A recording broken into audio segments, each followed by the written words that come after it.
লাশবাহী গাড়ি নিয়ে আমাদের সকলেরই কম বেশি ভুতুড়ে অভিজ্ঞতা রয়েছে। কেউ প্রত্যক্ষদর্শী অথবা কেউ লোকমুখে শুনেছেন। আজকে সেই লাশবাহী গাড়ি কিংবা বলতে পারেন হন্টেড অ্যাম্বুলেন্স রিলেটেড বেশ কিছু ঘটনা আপনাদের সাথে শেয়ার করব। তবে এগুলো দেশের বিভিন্ন প্রান্তের ভিন্ন ভিন্ন মানুষের সাথে ঘটে যাওয়া কিছু ঘটনা। আশা করছি শেষ অবধি থাকবেন। ঢাকা মেডিকেলের পুরনো এক পাশের গলিতে ছিল এক জীর্ণ অ্যাম্বুলেন্সের গ্যারেজ। দিনের আলোয় জায়গাটা শান্ত মনে হলেও রাত নামলেই গ্যারেজের ভেতর থেকে অদ্ভুত শব্দ বের হতো। কখনো ধাতব দরজায় ঠকঠক আওয়াজ, কখনো আবার কান্নার মতন গোঙানি। গ্যারেজে রাখা গাড়িগুলোর মধ্যে একটা বিশেষ অ্যাম্বুলেন্সকে সবাই এড়িয়ে চলত। গাড়ির নাম ছিল DMP 1414। ড্রাইভাররা একে ডাকত অভিশপ্ত গাড়ি বলে। 10 বছর আগে এক দুর্ঘটনায় মারা যায় এক যুবক দম্পতি। তাদের দেহ তুলে আনা হয় ওই গাড়িতে। রাত তখন প্রায় 2টা। গ্যারেজে ফেরার পথে ড্রাইভার আব্দুল হালিম হঠাৎই শুনতে পেলেন পেছন থেকে চিৎকারের মতন কিছু শব্দ। আমাদের বাঁচাও! শরীর কেঁপে উঠল তার। আয়নায় তাকাতেই দেখল লাশগুলো আগের মতো নিশ্চুপ নেই, বরং সোজা হয়ে বসার চেষ্টা করছে। হালিম ভয়ে গাড়ি থামাতে গেলেন, কিন্তু তখন স্টিয়ারিং তার হাত থেকে নিজে নিজেই ঘুরতে লাগলো। সে রাতে হালিম কেবল এতটুকুই বলেছিল, আমি দেখেছি 2টা লাশ লালচে চোখে তাকিয়ে আছে আর হাসছে। পরদিনই সে অসুস্থ হয়ে যায় এবং কিছুদিনের মধ্যেই মানসিক ভারসাম্য হারায়।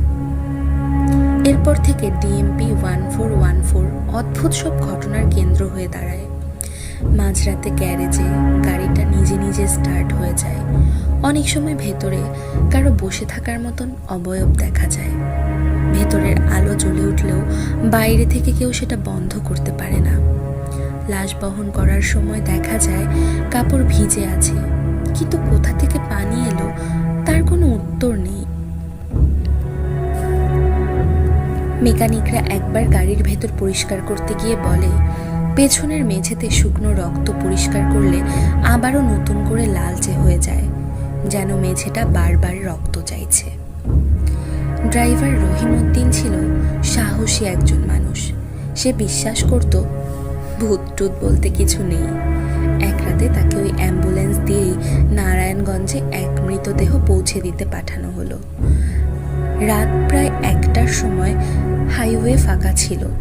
গাড়ি চলতে চলতে হঠাৎ পেছন থেকে ঠকঠক শব্দ। রহিম ভেবেছিল লাশের পাশে রাখা অক্সিজেন সিলিন্ডার হয়তো পড়ে গেছে, কিন্তু আয়নায় তাকাতেই তার মাথা ঝিমঝিম করে উঠল। লাশটা সোজা হয়ে বসে তার দিকে তাকিয়ে আছে আর ধীরে ধীরে ঠোঁট নাড়ছে, বলছে, গাড়ি থামাও, গাড়ি থামাও। রহিম ভয়ে চোখ বন্ধ করে গাড়ি চালাতে লাগলো। কয়েক মিনিট পর গাড়ি নিজে নিজেই ব্রেক কষে থেমে গেল। দরজা খুলে দেখে লাশ নেই, শুধু সাদা কাপড় পরে আছে। কিন্তু এর পরদিন স্থানীয়রা জানায় সেই লাশ এখনো মর্গেই পড়ে আছে। সেই লাশ কখনোই গাড়িতে তোলা হয়নি। গ্যারেজে যারা রাতের শিফটে কাজ করত তাদের ভীতিকর কিছু অভিজ্ঞতা ছিল। মাঝরাতে গ্যারেজের ভেতর থেকে মহিলার কান্নার শব্দ ভেসে আসতো। অ্যাম্বুলেন্সের হর্ন বাজতো। যদিও ব্যাটারি খুলে রাখা হতো, গাড়ির জানালায় হাতের ছাপ ভেসে উঠত, যেটা পরিষ্কার করলে আবারও দেখা যেত। একবার গ্যারেজ ম্যানেজার সাহেব ভয়ে হুজুর ডেকে আনেন ঝাড়ফুঁক করানোর জন্য। হুজুর কুরআনের আয়াত পড়া শুরু করতেই গাড়ির ভেতর থেকে হাড় ভাঙার মতন কিছু শব্দ শোনা গেল। তারপর ভেতরের সিটগুলো আস্তে আস্তে রক্তে ভিজে উঠতে লাগলো। হুজুর কেঁপে ভয়ে বের হয়ে গেলেন। স্থানীয়রা পরে খুঁজে বের করেন যে দম্পতির লাশ প্রথমে গাড়িতে আনা হয়েছিল তারা মারা গিয়েছিল এক নির্মম খুনের ঘটনায়। পরিবার বলে তারা অকাল মৃত্যুর জন্য শান্তি পায়নি। ধারণা করা হয় তাদের অশান্ত আত্মা গাড়ির সাথে বাধা পড়ে গেছে। আরও ভয়ঙ্কর ব্যাপার হলো যে রাতেই অ্যাম্বুলেন্স 1414 কোনো লাশ বহন করত, সেই লাশের স্বজনদের বাড়িতে অদ্ভুত ঘটনা ঘটত।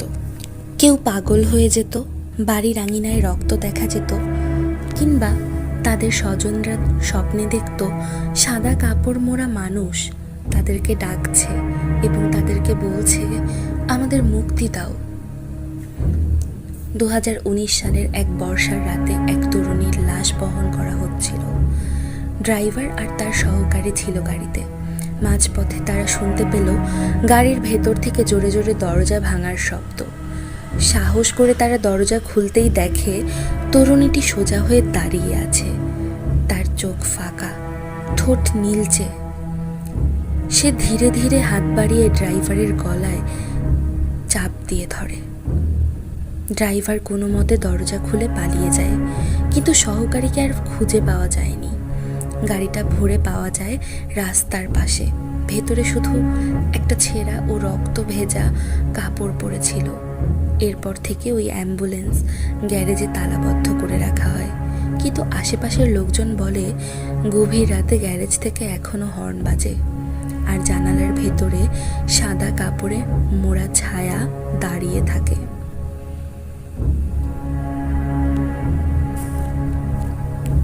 সালটা 2014। কুমিল্লা মেডিকেল কলেজ থেকে এক অচেনা লাশ গ্রামে নিয়ে যাওয়ার দায়িত্ব পড়ল অ্যাম্বুলেন্স ড্রাইভার সালাউদ্দিনের ওপর। সালাউদ্দিন ছিল কুখ্যাত ধরনের মানুষ। মদ খেত, নামাজ পড়তো না, আল্লাহকে নিয়ে বিদ্রূপ করত, এমনকি বলতো মরা মানেই শেষ, লাশ মানে শুধু মাংসের টুকরো। সেদিন রাত 1টার দিকে সে লাশ নিয়ে এলো। লাশটা ছিল এক প্রভাবশালী ব্যবসায়ীর, যিনি জীবদ্দশায় ছিলেন বেনামাজি, মানুষ ঠকানো আর জুয়া খেলা যার স্বভাব ছিল। গ্রামের লোকেরা বলতো লোকটা আল্লাহকে অস্বীকার করত প্রকাশ্যেই। লাশটা অ্যাম্বুলেন্সে তোলার পর থেকেই অদ্ভুত কিছু ঘটনা ঘটতে শুরু করলো। হাইওয়ের নির্জন রাস্তায় হঠাৎ ইঞ্জিন বন্ধ হয়ে যাওয়া, লাশের কাপড় নড়ে ওঠা, কফিনের ভেতর থেকে ধপধপ আওয়াজ শোনা। এসব দেখে সালাউদ্দিন প্রথমে ভাবল এগুলো কেবল কাকতালীয়, তার মনের ভুল, আর নয়তো নেশার প্রভাব। কিন্তু অল্প কিছুক্ষণ পরেই রিয়ারভিউ মিররে তাকিয়ে দেখে কাফনের ভেতর থেকে হালকা ধোঁয়া বের হচ্ছে। হঠাৎ অ্যাম্বুলেন্সের ভেতরে ঠান্ডা বাতাস বয়ে গেল। গাড়ি বন্ধ থাকা সত্ত্বেও হাওয়া বইতে শুরু করলো, আর এক অদৃশ্য কণ্ঠস্বর গর্জে উঠল, সালাউদ্দিন, তুমি আমাদের অস্বীকার করেছ। যেমন এই লাশ আল্লাহকে অস্বীকার করেছিল, তেমনই তুমিও করছো। এখন আমি তোমাদের দুজনের শরীর নিয়ে খেলব। তোমাদের শরীর আমার দখলে আসবে। সালাউদ্দিন ভয়ে গলা শুকিয়ে উঠল। সে বলল, আমি হরিশ বিন শাকির, আগুনের সৃষ্টি। শয়তানের বাহিনী থেকে যে কবর অস্বীকার করে, যে আল্লাহকে মানে না, তার আত্মা টেনে নেয়ার হুকুম আমার উপরে এসেছে। এরপর থেকে একের পর এক অদ্ভুত ঘটনা ঘটতে লাগলো। গাড়ির ভেতরে সমস্ত আলো নিভে গেল, শুধু লাশের মুখের দিকে মৃদু আলো দেখা গেল। তবুও সেটা যেন একটা হালকা মৃদু লাল আভা, যেন চোখ দুটো ভিতর থেকে জল জল করছে। স্টিয়ারিং হুইল সালাউদ্দিনের হাত থেকে বের হয়ে গেল। অ্যাম্বুলেন্স নিজে নিজে ভয়ঙ্কর গতিতে ছুটতে লাগলো। সালাউদ্দিন কেন যেন নিয়ন্ত্রণ করতে পারছিলেন না। সালাউদ্দিন হঠাৎ পেছনে তাকাতেই দেখে লাশ সোজা হয়ে বসে আছে। কাফনের কাপড় ছিঁড়ে হাত বের হয়ে গেছে। সেই হাত লম্বা আর কালো, আঙুলে নখের মতো ধারালো কিছু ঝকঝক করছে। জিন হেসে উঠল, তুমি বলেছিলে মৃত্যুর পর আর কিছু নেই, তবে এখন তোমার নিজের চোখেই দেখো। পরের কয়েকদিন আরো ভয়ঙ্কর হয়ে উঠল।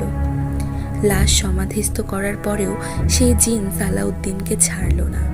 সে রাতে বাড়িতে গেল। তার স্ত্রী দেখতে পেত দেয়ালের কোণায় দাঁড়িয়ে লম্বা কালো ছায়া, লালচে চোখ, যেন তার দিকেই তাকিয়ে আছে। সন্তানদের ঘুমের মধ্যে শ্বাসরোধ হয়ে আসত, যেন অদৃশ্য কোনো হাত তাদের গলা চেপে ধরেছে। সালাউদ্দিন রাতে ঘুমাতে পারতেন না। মাঝরাতে শুনতো তার অ্যাম্বুলেন্সের হর্ন নিজে নিজেই বাজছে। একদিন তার ছোট মেয়ে চিৎকার করে কেঁদে উঠল, আব্বা, কাফনের কাপড় পরে একজন আমাদের ঘরে দাঁড়িয়ে আছে, সে আমাকে ডাকছে। সালাউদ্দিন বুঝল এটা হারিস নামের সেই জিন যে মৃত বেনামাজির শরীর থেকে এখন তাদের পরিবারকে আক্রমণ করছে। অবশেষে ভয়ে সালাউদ্দিন এক স্থানীয় রাগীর কাছে গেলেন। যদিও তিনি এগুলো বিশ্বাস করতেন না। রাগী কোরআনের আয়াত তিলাওয়াত শুরু করতেই সালাউদ্দিনের শরীর কাঁপতে লাগলো। হঠাৎ সে নিজের কণ্ঠে নয়, এক গর্জনময় ভয়ঙ্কর কণ্ঠে বলে উঠল, আমাকে কেউ তাড়াতে পারবে না, এই পরিবার আমার, এই ড্রাইভার কাফির, আমি তার আত্মা শুষে নেব। রাকি জোরে জোরে সূরা আল বাকারা আর আয়াতুল কুরসি পড়তে লাগলেন। ঘর ভরে গেল ভয়ঙ্কর চিৎকারে। সালাউদ্দিন মাটিতে লুটিয়ে পড়ল। তার শরীর থেকে কালো ধোঁয়ার মতো কিছু বের হয়ে ভেঙে গেল। রাকি বললেন, হারিস বিন শাকিরকে আপাতত দূর করেছি, কিন্তু তোমার ঈমান না ফিরলে, নামাজ না পড়লে, আল্লাহকে না মানলে সে আবারও ফিরে আসবে। সালাউদ্দিন অনেক ভয়ে কাঁদতে লাগলো। প্রতিশ্রুতি দিল যে সে বদলে যাবে। কিন্তু কয়েক সপ্তাহ পরেই তার প্রতিবেশীরা বলা বলি শুরু করলো, সালাউদ্দিনকে রাতে প্রায় অ্যাম্বুলেন্সের পাশে একা একা দাঁড়িয়ে নিজের সাথে কথা বলতে দেখা যায়। মাঝে মাঝে তার ঠোঁট থেকে ফিসফিস শব্দ বের হয়। প্রিয় শ্রোতাগণ, আপনাদের কি মনে হয়, সালাউদ্দিন কি আদৌ তার জীবনকে পরিবর্তন করতে পারবে? এই হারিস বিন শাকিরের আসর আদৌ কি সালাউদ্দিনকে প্রভাবিত করবে? এই ঘটনাটা কেমন লেগেছে অবশ্যই কমেন্ট করে জানাবেন এবং আমাদের সাথেই থাকবেন। পরবর্তী ঘটনায় ফেরা যাক। ঢাকা থেকে কুমিল্লা যাচ্ছিল এক অ্যাম্বুলেন্স। গভীর রাত, রাস্তাঘাট প্রায় শুনশান। গাড়ির ভেতরে শোয়ানো ছিল এক বৃদ্ধা মহিলা। তার নাম রহিমা বেগম। বয়স প্রায় ৬৮ কি ৬৯। হঠাৎ স্ট্রোকে মারা গিয়েছিলেন তিনি। তার সাথে ছিলেন তার একমাত্র মেয়ে রুবি। চোখ ফোলা, কান্নায় ভেজা, বুক ভেঙে গেছে মায়ের শোকে। ড্রাইভার মনোয়ার একজন অভিজ্ঞ মানুষ, বহু লাশ বহন করেছে সে। কিন্তু ওই রাতে সে অদ্ভুত কিছু অস্বস্তি বোধ করছিল, যেন গাড়ির ভেতরে কেউ ভারী শ্বাস নিচ্ছে। ভেতরের বাতাসগুলো যেন ঘন হয়ে আসছে। হাইওয়েতে গাড়ি উঠে চলতে শুরু করেছে। রুবি ক্লান্ত হয়ে চোখ বন্ধ করেছিল। হঠাৎ ঠান্ডা এক হাওয়ায় তার ঘুম ভেঙে যায়। চোখ মেলে সে যা দেখল তা তাকে শিউরে তুলল। মায়ের লাশ নিথর হয়ে শোয়া নেই, বরং সোজা হয়ে বসে আছে। সাদা কাফনের কাপড় একপাশে সরে গেছে। কিন্তু সবচেয়ে ভয়ঙ্কর ব্যাপার হলো, ওটা তার মা নয়, ওটা যেন কোনো এক অচেনা পুরুষ। চোখ কোটরের ভেতরে ঢুকে আছে, দাঁত বের করে অদ্ভুতভাবে হাসছে সে। রুবি আতঙ্কে চিৎকার করে উঠল, ড্রাইভার ভাই, এখানে কেউ আছে। মনোয়ার আয়নায় তাকাতেই প্রায় গাড়ি উল্টে ফেলল। আয়নায় ভেসে উঠল দ্বিতীয় এক যাত্রী। বৃদ্ধার জায়গায় বসে আছে কালো লম্বা অবয়ব। হঠাৎ সেই ছায়ামূর্তি গম্ভীর কণ্ঠে বলল, আমার নাম হামরা, আমি বহু পুরনো জিন। শত শত বছর আগে আমি সিরিয়ার মরুভূমিতে আগুনের লেলিহান থেকে জন্ম নিয়েছিলাম। মানুষকে ভয় দেখিয়ে দেহ কবজা করে আমি বেঁচে থাকি। রুবি কাঁপতে কাঁপতে কোরআনের আয়াত পড়ার চেষ্টা করলো, কিন্তু হামরা ভয়ার্ত কণ্ঠে হেসে উঠল, বলল, আয়াত, আমি কেবল নামাজহীন মানুষের ভেতরেই আসি। তোমার মা বহুদিন নামাজ ছাড়েনি, তবুও তার মৃত্যুর আগে আমি সুযোগ পেয়েছি। অ্যাম্বুলেন্সের ভেতরে তখন হঠাৎ বিদ্যুৎ চলে গেল। অন্ধকারে শুধু দেখা গেল দুটো লালচে চোখ জল জল করছে। ড্রাইভার বুঝতে পারল গাড়ির স্টিয়ারিং আর তার হাতে নেই, তার নিয়ন্ত্রণের বাইরে চলে গেছে। অ্যাম্বুলেন্স নিজে নিজে চলতে শুরু করেছে। পেছন থেকে আবারও শোনা গেল, আমি মরিনি, আমি যাচ্ছি না কবরস্থানে, আমি যাব তোমাদের সাথে। রুবি দেখতে পেল তার মায়ের ঠোঁট নড়ছে, কিন্তু শব্দ বের হচ্ছে পুরুষ কণ্ঠে। ধীরে ধীরে হাত বাড়িয়ে রুবির গলা চেপে ধরল। হামরা ফিসফিস করে বলল, তোমাকেও আমার সাথে নিতে হবে, তুমি একা থাকবে না।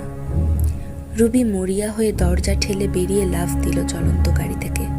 তার গা হাত ক্ষতবিক্ষত হয়ে গেল, কিন্তু আল্লাহর কৃপায় সে বেঁচে গেল। ভোরে লোকজন রাস্তার পাশে উল্টে যাওয়া অ্যাম্বুলেন্স দেখতে পেল। ভেতরে ড্রাইভারের রক্তাক্ত দেহ পড়েছিল, কিন্তু বৃদ্ধার লাশ নেই।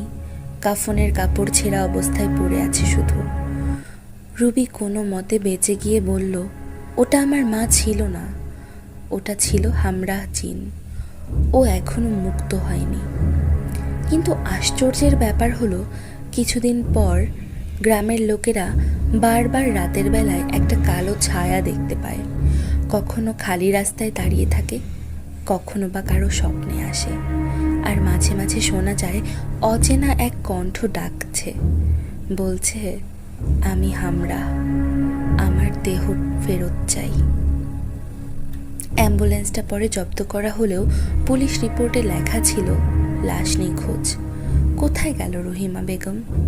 নাকি সে চিরতরে হামরার দেহে বন্দী হয়ে গেল? আজও সেই প্রশ্নের উত্তর কেউ জানে না। প্রিয় শ্রোতাগণ, পরবর্তী ঘটনাটি সত্য ঘটনা অবলম্বনে। নিরাপত্তাজনিত কারণে ছদ্মনাম ব্যবহার করা হলো। এই ঘটনাটি আরও বেশি ভয়ঙ্কর এবং রহস্যময় হতে চলেছে। চট্টগ্রামের পাহাড়ি রাস্তাগুলো সবসময় ভয়ঙ্কর আর রহস্যময়। রাতের আধারে সেসব রাস্তা যেন একেবারেই জনমানব শূন্য।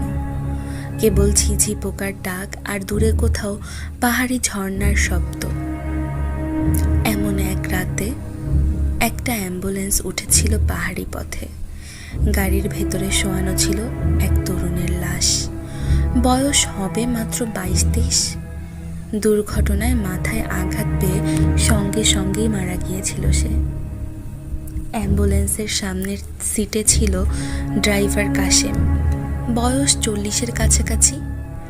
সে বহু বছর ধরে এই কাজ করছে। মর্গ থেকে লাশ তুলতে তার কোনো ভয় লাগতো না, কিন্তু আজকের রাতটা অদ্ভুত নিস্তব্ধ। পেছনের সিটে মৃত তরুণের বৃদ্ধ চাচা বসেছিলেন, মুখ গম্ভীর, চোখ লাল। সারা রাস্তায় যেন নিঃশব্দে বসেছিলেন তিনি। শুধু মাঝে মাঝে লাশের দিকে তাকাতেন তিনি।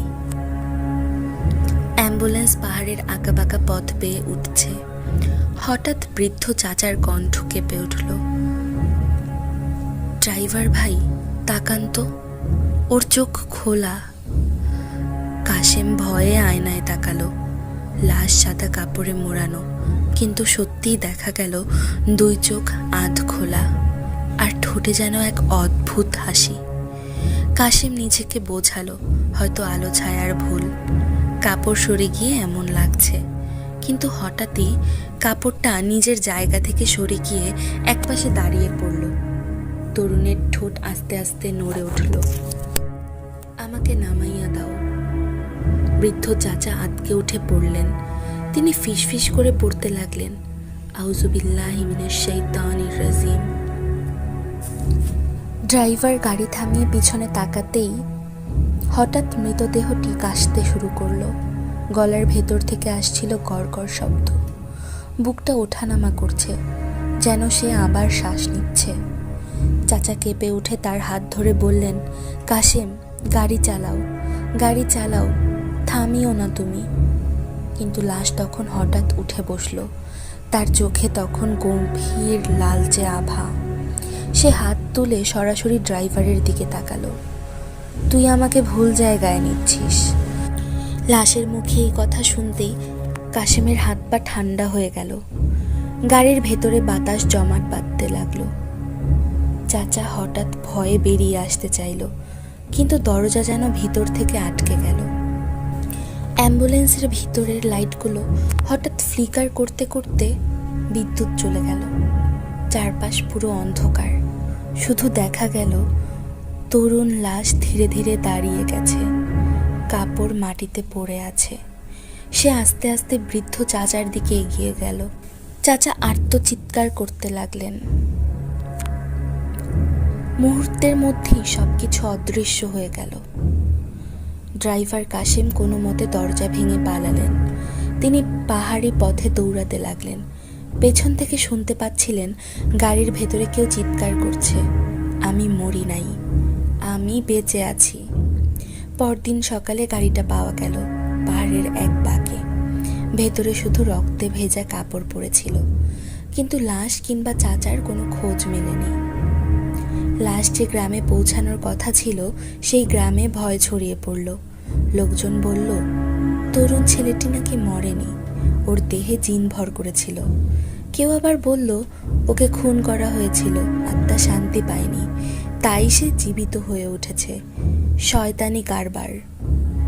গ্রামের মসজিদের ইমাম জানালেন এমন ঘটনা জিনের কারণেই ঘটে থাকে। আল্লাহর ইচ্ছা ছাড়া কোনো মৃত ফেরে না, এটা জিনের খেলা। কিন্তু এরপর থেকেই গ্রামে একের পর এক অদ্ভুত ঘটনা ঘটতে থাকলো। রাতের বেলায় লোকজন শুনতে পেত পাহাড়ের দিক থেকে কান্নার আওয়াজ। কারো কারো স্বপ্নে আসতো সেই তরুণ আর বলতো আমাকে দাফন কর। কয়েকজন যুবক পাহাড়ি রাস্তায় লাশের ছায়া দেখেছে বলেও দাবি করল। ড্রাইভার কাশেম কয়েকদিন পর সাংবাদিকদের বললেন, আমি আমার চোখে দেখেছি। ওর ঠোঁট নড়ছিল, চোখ খোলা ছিল। সে বসে গিয়ে আমার দিকে তাকিয়ে বলেছিল, আমাকে ভুল জায়গায় নিয়ে যাস না, চাচাকে নিয়ে গেছে, আমি বাঁচতে পারবো কিনা জানি না। কথা বলার সময়ও কাশেম কাঁপছিলেন। কয়েকদিন পরই তাকে আর পাওয়া যায়নি।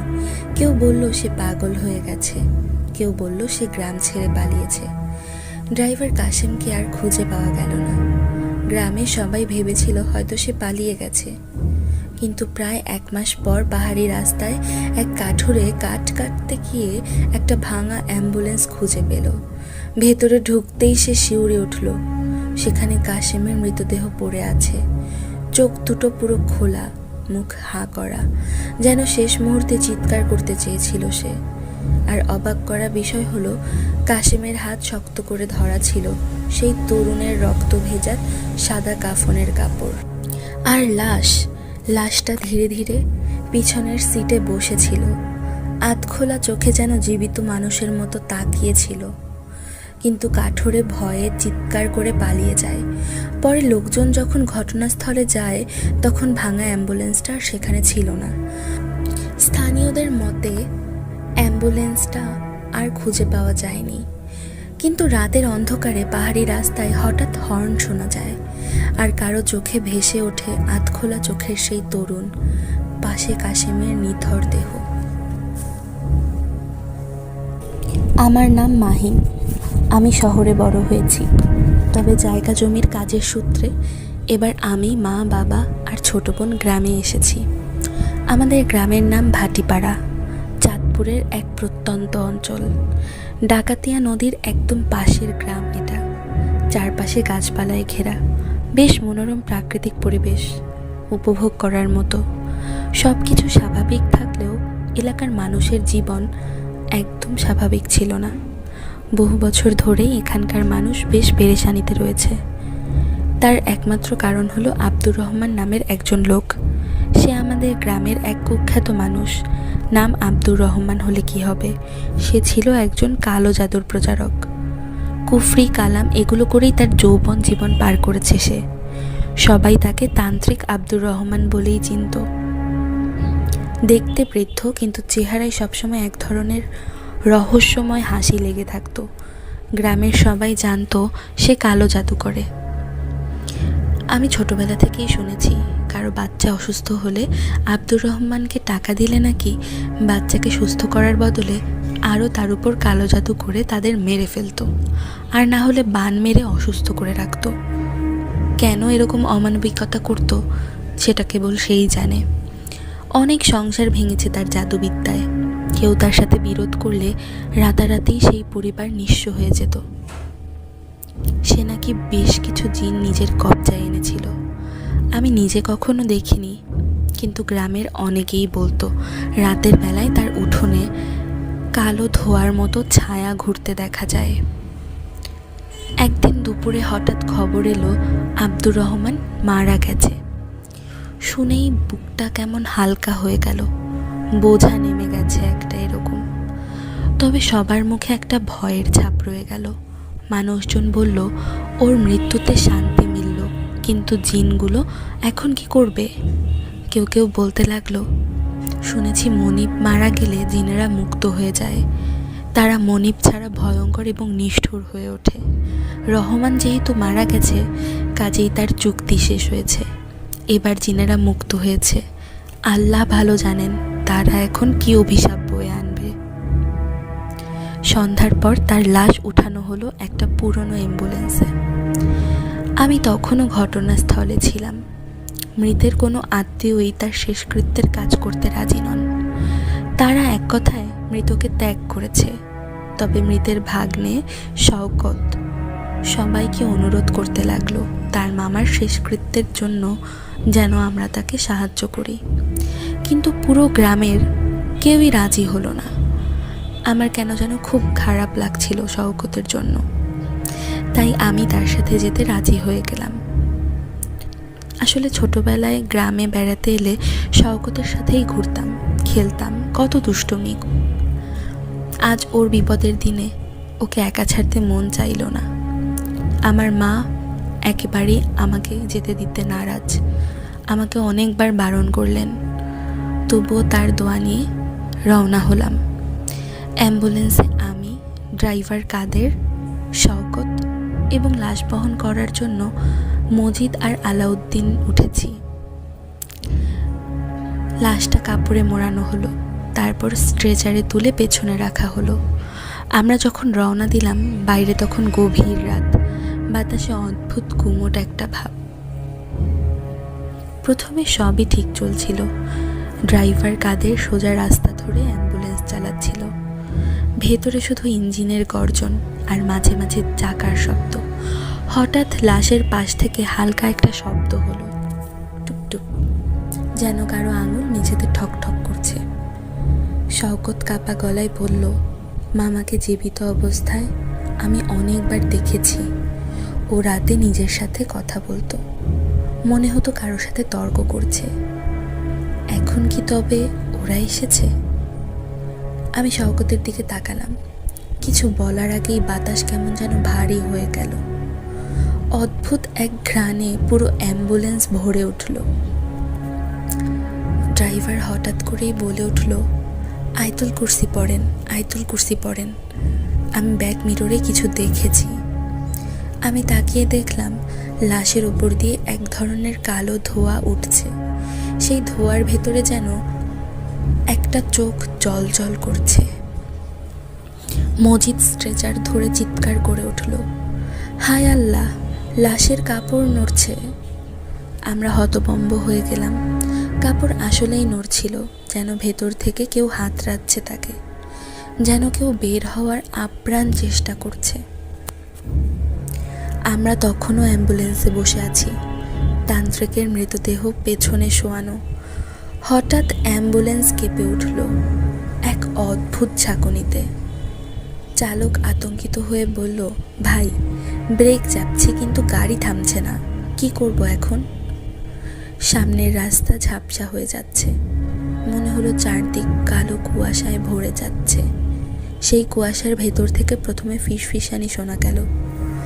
অসংখ্য গলার শব্দ একসাথে। কারো গলা মোটা, কারো গলা কর্কশ, কারো গলা অদ্ভুতভাবে মহিলাদের মতো, কিন্তু তা বিকৃত।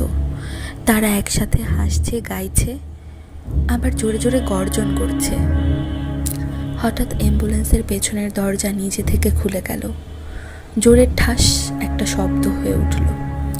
আমরা ঘাড় ঘুরিয়ে দেখলাম তান্ত্রিকের মৃতদেহ উঠে বসেছে। তার চোখ দুটো আগুনের মতো জ্বলজ্বল করছে। তার মুখ থেকে যেন কালো ধোঁয়া বের হচ্ছে। আমরা চিৎকার করে উঠলাম, আউযু বিল্লাহি মিনাশ শাইতানির রাজিম। কিন্তু সে হাসলো, এক অমানবিক হাসি। সেই হাসির সঙ্গে সঙ্গে অ্যাম্বুলেন্স কেঁপে উঠল। চারদিকের গাছ ভেঙে টুকরো টুকরো হয়ে আমাদের গায়ে ছিটকে লাগলো। তারপর দেখা গেল মৃত তান্ত্রিকের গায়ের ভেতর থেকে ছায়ার মতো কিছু বের হচ্ছে। এক একটা ছায়া মানুষ সদৃশ, কিন্তু মুখ বিকৃত। কাউকে দেখলে মনে হবে মুখটাই নেই, শুধু একটা ফাঁকা গর্ত আছে। কারো হাত লম্বা হয়ে মাটিতে ছুঁইছে, কারো বুক ফাটা অবস্থায় ভেতরে আগুন জ্বলছে। কি বীভৎস! তারা একসাথে বের হয়ে এলো অ্যাম্বুলেন্স থেকে, সংখ্যায় যেন ডজনেরও বেশি। কি বীভৎস রূপ তাদের! আর জঘন্য এক কর্পূর পোড়া গন্ধ। প্রথমে তারা চারপাশের গাছ ভাঙতে শুরু করলো। কয়েক সেকেন্ডে বিশাল গাছগুলো শিকড় থেকে উপড়ে পড়ল। বাতাসের শব্দে কানে তালা লেগে গেল। সাথে তাদের কর্কশ গর্জন। এমন এক অসহনীয় শব্দ তৈরি হলো যা মানুষের সহ্য করার মতো না। হঠাৎ এক জিন অ্যাম্বুলেন্সের ড্রাইভারের উপর ঝাঁপিয়ে পড়ল। আমরা তাকিয়ে দেখলাম তার হাত দুটো ড্রাইভারের বুক ভেদ করে ভেতরে চলে গেছে। ড্রাইভার এক চিৎকার দিয়ে নিস্তেজ হয়ে গেল। মুহূর্তের মধ্যে তার শরীর শুকিয়ে হাড়সাড় হয়ে মাটিতে পড়ে গেল। আমার মনে হচ্ছিল বুক ফেটে যাবে আতঙ্কে। আমি জানি আমি জীবিত আছি, কিন্তু আর এক মুহূর্তও বেঁচে থাকা সম্ভব নয় হয়তো। জিনগুলো যেন মুক্ত হয়ে তাণ্ডব চালাচ্ছিল। তাদের কোনো বাধা নিয়ম নেই, কোনো নিয়ন্ত্রণ নেই। কি ভয়ঙ্কর রাত ছিল তা যদি কেউ স্বচক্ষে না দেখে তবে বিশ্বাস করবে না। কেউ গাছ ছিঁড়ে আছড়ে মারছে, কেউ মাটির ভেতর ঢুকে আবার অন্য জায়গা থেকে বের হচ্ছে, কেউ হাওয়ায় ভাসছে উল্টো হয়ে। তাদের গলার হাহাকার আর হাসির মিশ্রণ, চারদিকের বাতাস ভারী হয়ে উঠেছিল। সবচেয়ে ভয়ঙ্কর ছিল যখন তারা তান্ত্রিকের লাশটিকে আকাশে তুলে ধরল। লাশটা বাতাসে ভাসছিল, আর তার বুক ফেটে বের হয়ে এলো কালো রক্তের মতো জ্বলে ওঠা তরল। সেই তরল মাটিতে পড়তেই মাটি ফেটে গিয়ে ভেতর থেকে আগুন বের হলো। তখন বুঝলাম তাদের তাণ্ডবের শেষ নেই। তারা শুধু ধ্বংস করতেই বেরিয়েছে, কারণ তারা আজকে মুক্ত হয়েছে। একজন জিন আমাদের দিকে এগিয়ে এলো। তার মুখ চোখ কিছুই নেই, কিন্তু সেই ফাঁকা জায়গার ভেতর থেকে আগুনের আলো বের হচ্ছে। সে আমার দিকে হাত বাড়িয়ে দিল। আমি থতমত খেয়ে কোরআনের আয়াত পড়তে লাগলাম। সাথে থাকা আরেকজন লোক জোরে সূরা ইয়াসিন পড়তে শুরু করলো। আশ্চর্যজনকভাবে কিছুক্ষণের জন্য জিনটা কেঁপে উঠল, কিন্তু অন্য জিনগুলো আরও ভয়ঙ্কর গর্জন করে এগিয়ে এলো, যেন আমরা তাদের কষ্ট দিয়েছি আর এখন দ্বিগুণ শক্তি নিয়ে আঘাত হানবে। তারপর শুরু হলো সেই অমানবিক হত্যাযজ্ঞ। তারা পাশের গ্রাম থেকে মানুষ টেনে আনতে লাগলো। যাকে পাচ্ছিল ধরে এনে মাটিতে ছুঁড়ে মারছে।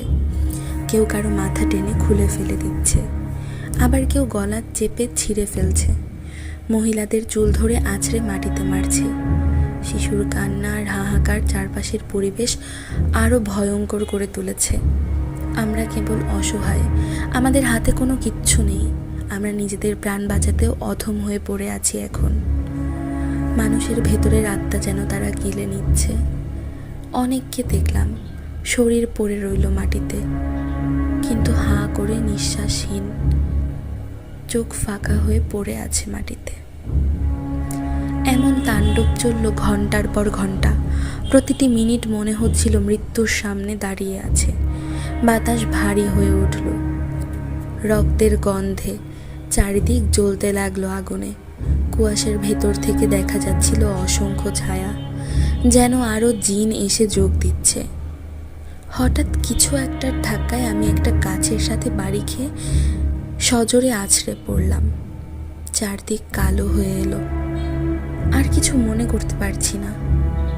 আমি জানি না কিভাবে বেঁচেছিলাম সেদিন। শুধু চোখে পানি আর মুখে আল্লাহর নাম ছিল। কিন্তু তাদের নৃশংসতা থামার নামই নিচ্ছিল না।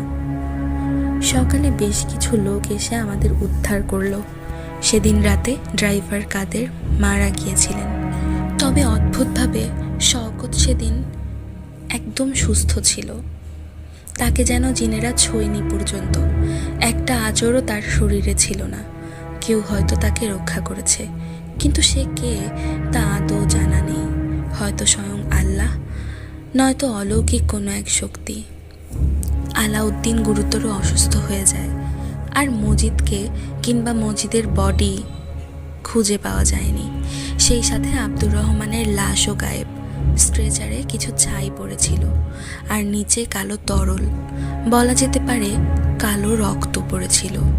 যখন ঘটনাটা পুলিশ কাস্টাডিতে গেল, তারা বললেন মজিদই হয়তো বা লাশ চুরি করে পালিয়েছে, কেননা হিউম্যান অর্গানের অনেক দাম।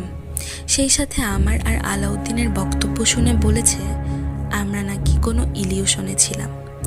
শওকতের সাথে তারপর আর কখনো কথা হয়নি। সেও ভীষণভাবে মর্মাহত হয়েছে, আর হয়তো তার মামার মতন সেও পুনরায় কালো জাদু চর্চায় লিপ্ত হয়েছে। কেননা সেই রাতের ভয়াবহ ঘটনার সাক্ষী হয়েও, প্রত্যক্ষদর্শী হয়েও পুলিশকে সে কোনো তথ্যই দেয়নি। আর অদ্ভুতভাবে মনিবহীন জিন্নেদের তাণ্ডবও বন্ধ হয়ে গিয়েছিল সেদিন। এই কেসটায় এখনো ইনভেস্টিগেশন চলছে। প্রায় 9 বছর কেটে গেছে, এখনো মজিদকে খুঁজে পাওয়া যায়নি। গ্রামের লোকেরাও বলেছিল সেদিন নাকি আমাদের সাথে মজিদ বলতে কেউ ছিলই না। আমি, আলাউদ্দিন, শওকত আর ড্রাইভার কাদের, এই কয়জনই নাকি আব্দুর রহমানের লাশ নিয়ে রওনা হয়েছিলাম। ওখানে উপস্থিত সকলের মতের ভিত্তিতে প্রথমে পুলিশ মজিদের অস্তিত্ব বিশ্বাস করছিলেন না, কিন্তু পরবর্তীতে লাশ নিখোঁজ হওয়ায় পুনরায় তাকে নিয়ে ইনভেস্টিগেশন শুরু করেছে।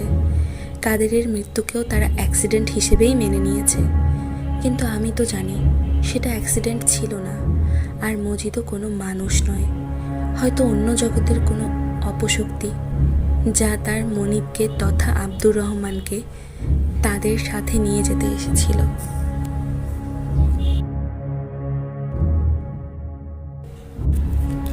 বলা হয় কিছু কবর আছে যেগুলো অশান্ত, অর্থাৎ অপশক্তি দ্বারা নিয়ন্ত্রিত। সেখানে যাদের দাফন করা হয় তাদের আত্মা শান্তি পায় না, আর যদি কেউ সেই অশান্ত আত্মাদের ব্যাঘাত ঘটায় তবে তারা ফিরে আসে প্রতিশোধ নিতে। এই গল্প তেমনই এক রাতের। তখন সময় রাত 1:45। এক প্রত্যন্ত গ্রাম, চারপাশে জলাভূমি, কাদামাটি, কোনো পাকা রাস্তা নেই। বয়স্ক একজন হুজুর মারা গেছেন। তার জানাজা ঝড় বৃষ্টির মধ্যেই হলো।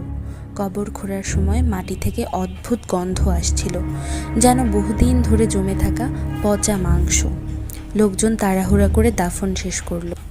ওখানে অনেকেই বলাবলি করছিলেন হুজুর ছিলেন পরহেজগার একজন মানুষ, কিন্তু তার দাফনের জায়গাটা নাকি ভালো না। বটগাছটার নিচে বহুদিন ধরে অদ্ভুত কিছু ঘটনা ঘটেছে। রাতে কেউ ওদিকে যায় না, তবুও অন্য কোনো জায়গা খালি না থাকায় সেই জায়গাতেই কবর খোঁড়া হলো তার দাফনের জন্য। ভেজা মাটিতে দাফন শেষে সবাই তাড়াহুড়া করে বাড়িতে ফিরতে লাগলেন। শুধু ওখানে থেকে গেল মফিজ ড্রাইভার আর তার সহকারী শফিক। তারা লাশবাহী অ্যাম্বুলেন্স চালিয়ে গ্রামে ফিরবে। অ্যাম্বুলেন্স স্টার্ট দিতেই হেডলাইট ঝিমঝিম করতে লাগলো। রাস্তায় কোনো আলো নেই, শুধু বজ্রপাতের ঝলকানি। শফিক হঠাৎ ভয় পেয়ে বলতে লাগলো, মফিজ ভাই, এই রাস্তা আজকে যেন আলাদা লাগতেছে, আমার অনেক ভয় লাগতেছে। মফিজ শফিককে ধমক দিয়ে বলল, চুপ থাক বেটা, ভূত টুত বলতে কিছু হয় না। কিন্তু কয়েক মিনিট পরেই রাস্তা যেন পাল্টে গেল। বাঁক নেওয়ার পর তারা হঠাৎ সেই একই গাছের নিচে এসে পৌঁছালো, যেটা তারা আগে পার হয়েছে। যেন ঘুরে ঘুরে আবার একই জায়গায় ফেরত আসছে তারা। শফিক জানালার বাইরে তাকাতেই তার গা ঠান্ডা হয়ে গেল। ধান খেতে সাদা কাফনে মোড়া একটা লাশ দাঁড়িয়ে আছে, ঠিক দাফন করা হুজুরের মতো। সে চিৎকার করে উঠল, মফিজ ভাই, ওটা তো লাশ, আবার দেখেন দাঁড়ায় আছে।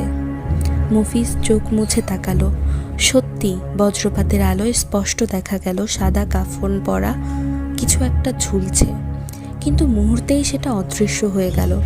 গাড়ি চলতে থাকলো, কিন্তু রাস্তা আবার ভুল পথে ঘুরে গেল, এবার সরাসরি কবরস্থানের দিকে। অ্যাম্বুলেন্সের ভেতরে হঠাৎ ঠক ঠক শব্দ হতে লাগলো। শফিক দরজা খুলতেই দেখলো ভেতরে সেই লাশ শুয়ে আছে, অথচ কিছুক্ষণ আগেই তাকে মাটি চাপা দেয়া হয়েছিল। চারপাশ থেকে ফিসফিস আওয়াজ আসতে লাগলো। কেন আমাদের ঘুম ভাঙাইলি? এত দুঃসাহস তোদের? হঠাৎ অ্যাম্বুলেন্সের সব জানালায় রক্তাক্ত হাতের ছাপ দেখা গেল। ড্রাইভার মফিজ ব্রেক চাপল, কিন্তু গাড়ি নিজে থেকেই গতি বাড়াতে লাগলো। স্টিয়ারিং হুইল ঘুরতে লাগলো অদৃশ্য শক্তিতে। হেডলাইটের আলোয় তারা দেখলো রাস্তার দুই পাশে ডজন ডজন সাদা কাপড়ের মানুষ দাঁড়িয়ে আছে। কেউ গাছ থেকে উল্টো হয়ে ঝুলছে, কেউ চোখ দিয়ে আগুন ঝরাচ্ছে। শফিক আতঙ্কে দোয়া পড়তে শুরু করলো, কিন্তু হঠাৎই তার গলা বদলে গেল। ভয়ঙ্কর গলায় সে বলল, এখন থেকে আমরা তোমাদের সাথেই থাকব। মফিজ বুঝল শফিক জিন দ্বারা পজেস হয়ে আছে। সে দ্রুত অ্যাম্বুলেন্স থেকে বের হওয়ার চেষ্টা করতে লাগলো, কিন্তু বারবারই ব্যর্থ হলো। অ্যাম্বুলেন্সটা যখন বারবার ভুল পথে ঘুরে আবার কবরস্থানের ফটকে এসে দাঁড়ালো, তখন মফিজের মনে হচ্ছিল এবারই তারা শেষ। চারদিকে অন্ধকার, কবর থেকে বের হওয়া ছায়াগুলো গাড়িকে ঘিরে ধরেছে। শফিক অজ্ঞান হওয়ার মতন অবস্থায় পড়েছিল, আর মফিজের হাত পা কাঁপছিল। তখন হঠাৎ দূর থেকে ফজরের আজান ভেসে এলো। আজানের শব্দ হতেই চারপাশে সব ছায়া হাওয়ায় মিলিয়ে যেতে লাগলো। ভাঙা কাঁচ, হাতের ছাপ, রক্তের দাগ সব যেন মুহূর্তেই অদৃশ্য হয়ে গেল। অ্যাম্বুলেন্স হঠাৎ নিজে থেকেই স্টার্ট নিল, গতি পেল, আর কিছুক্ষণের মধ্যেই তারা গ্রামে পৌঁছে গেল। গ্রামে ফিরে দুজনে অবিশ্বাসের দৃষ্টিতে একে অপরের দিকে তাকালো। শরীরে কোনো আঘাত নেই, কেউ মারা যায়নি, কিন্তু তাদের চোখে ভয় লেগে আছে, যেন তারা জীবিত থেকেও মৃত্যু দেখে এসেছে। সেই রাতের পর থেকে মফিজ আর শফিক কেউই আর রাতের বেলা কবরস্থানের পাশ দিয়ে গাড়ি চালায় না। তারা বলে, ওই রাতে আমরা যেটা দেখেছি সেটা কাউকে বলে বোঝানো যাবে না, কিন্তু একটা জিনিস বুঝেছি, কবর যদি অপশক্তি দ্বারা নিয়ন্ত্রিত হয়, ওখানে অকারণে যাওয়া মোটেও ঠিক হবে না। মানুষ বেঁচে ফিরতে পারলেও তার ভেতরের ভয়টা কোনোদিন মরে না। প্রিয় শ্রোতা, আপনার কাছে আজকের পর্বের কোন গল্পটি সবচেয়ে বেশি ভয়ের মনে হয়েছে কমেন্ট করে অবশ্যই জানাবেন, এবং ভূত FM উইথ সাদাত চ্যানেলটি সাবস্ক্রাইব করে আমাদের সাথেই থাকবেন। ধন্যবাদ।